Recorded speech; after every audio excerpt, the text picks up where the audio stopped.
and his... I noticed. Alright, so I just saw Godzilla -1, the new Toho Godzilla film, straight out of Japan. And this Godzilla film is getting a lot of hype.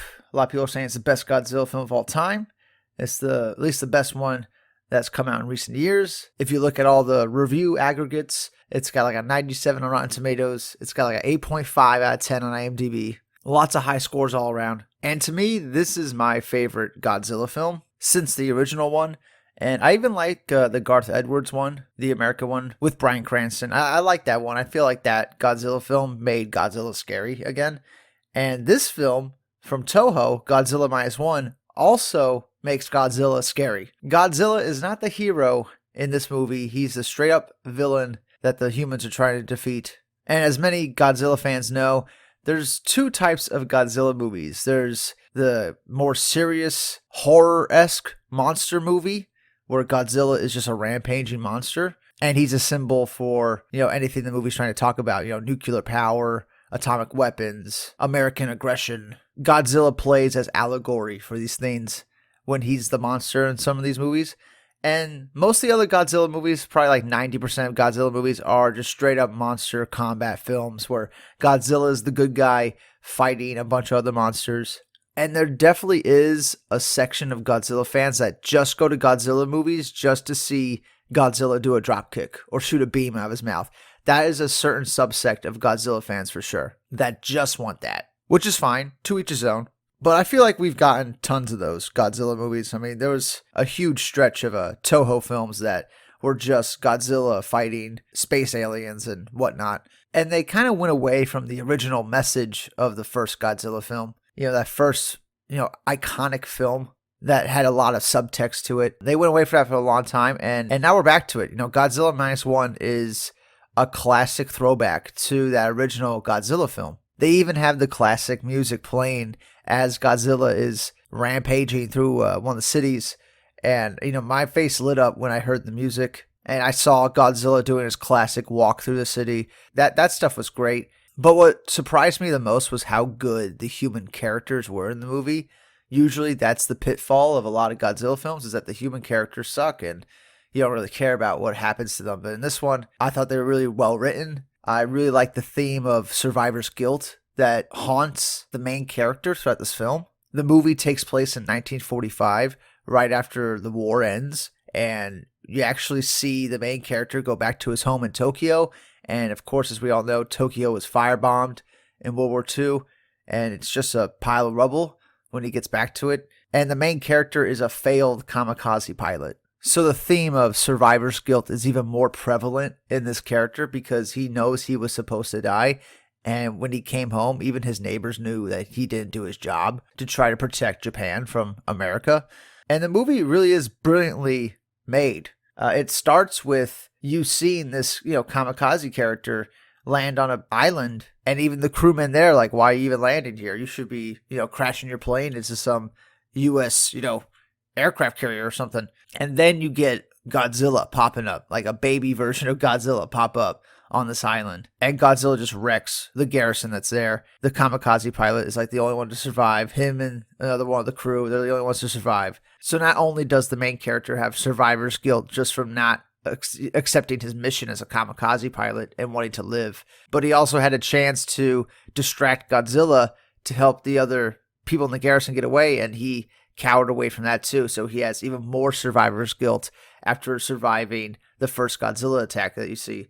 And by the way, CGI in Godzilla is fantastic. Usually these, films that come out of Japan, usually the CGI is not that good. It's just second rate compared to, what we could see in other films, but they blew it out of the water. Like, they definitely put every penny into the CGI of Godzilla. It looks great on the big screen, and it never once took me out of the movie, which is a very good sign for CGI. You go watch some old films from back in the day, like the 1998 Godzilla film with Matthew Broderick, and that Godzilla looks god-awful. Like, you could tell that it's just like previs in some shots. It's not even finished CGI in a lot of those shots, but in this movie, CGI looks great. They even had the classic Godzilla, beam cannon that comes out of his mouth, but they changed up in this movie. It's not just like a beam cannon. He shoots out like a nuclear explosion, and it even makes a mushroom cloud and everything. So They even connect Godzilla back to his original metaphors for nuclear power and atomic weaponry and stuff like that.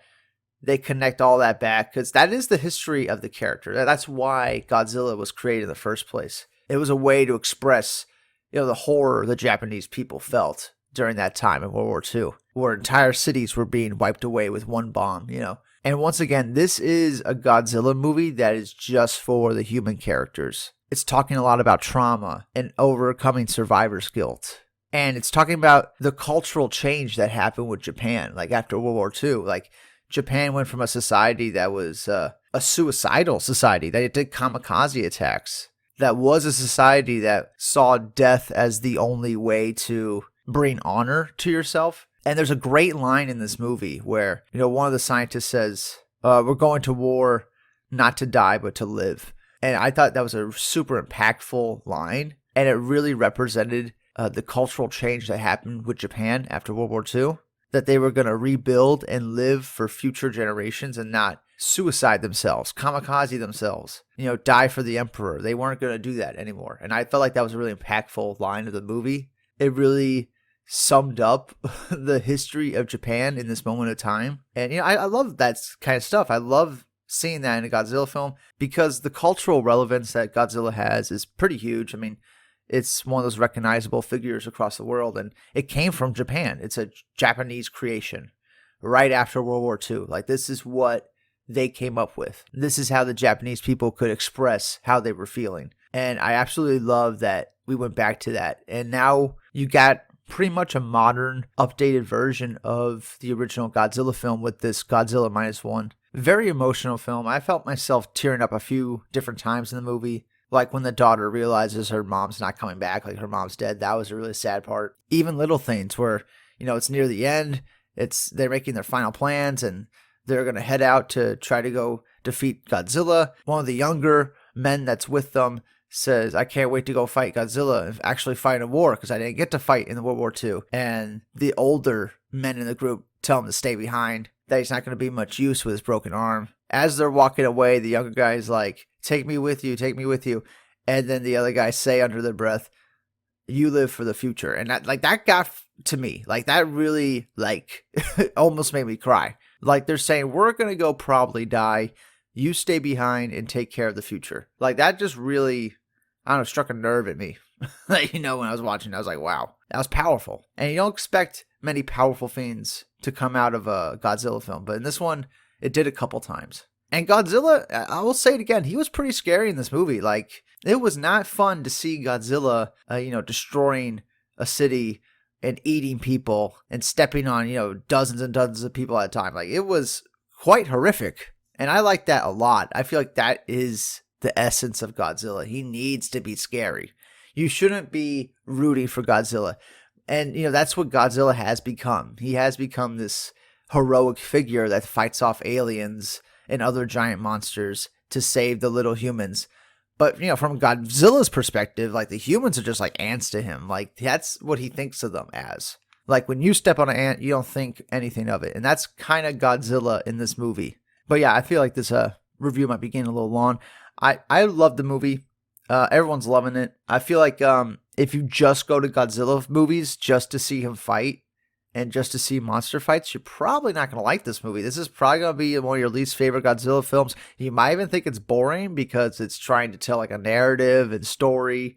It's trying to shove a bunch of different allegory in there and messaging and a lot of things that you'll probably miss on your first time viewing it. That's why I can't wait to go back and rewatch it and see what else I catch. The themes in the movie are great, really powerful. It's shot well. CGI looks good. Acting's very good. There was a moment in the end where the main character starts crying like really hard, and it felt like that was a little forced. It felt like the actor was trying to like force out some tears there. That wasn't that great, but still it was the very tail end of the movie, and it went to credits right after that. So it worked for the most part. I would say 99% of the film, his acting worked, the lead actor. And he really captured the whole survivor guilt aspect of his character, and I loved it.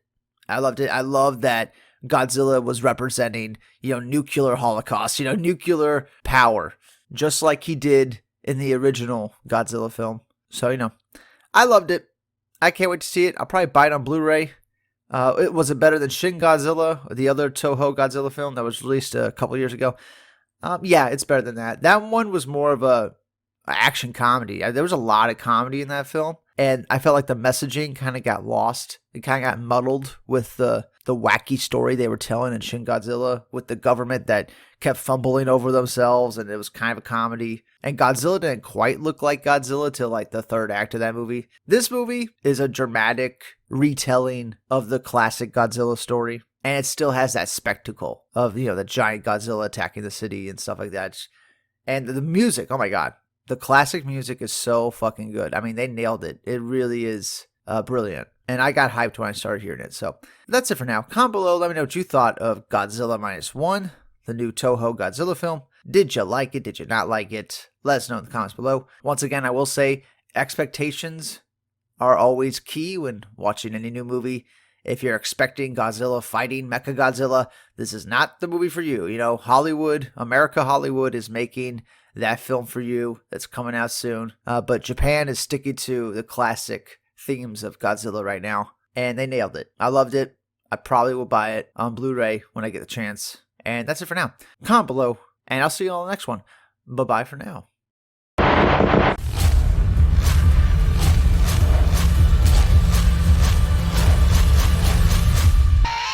We'll get you, you bitch. And to think I actually watched your HBO special.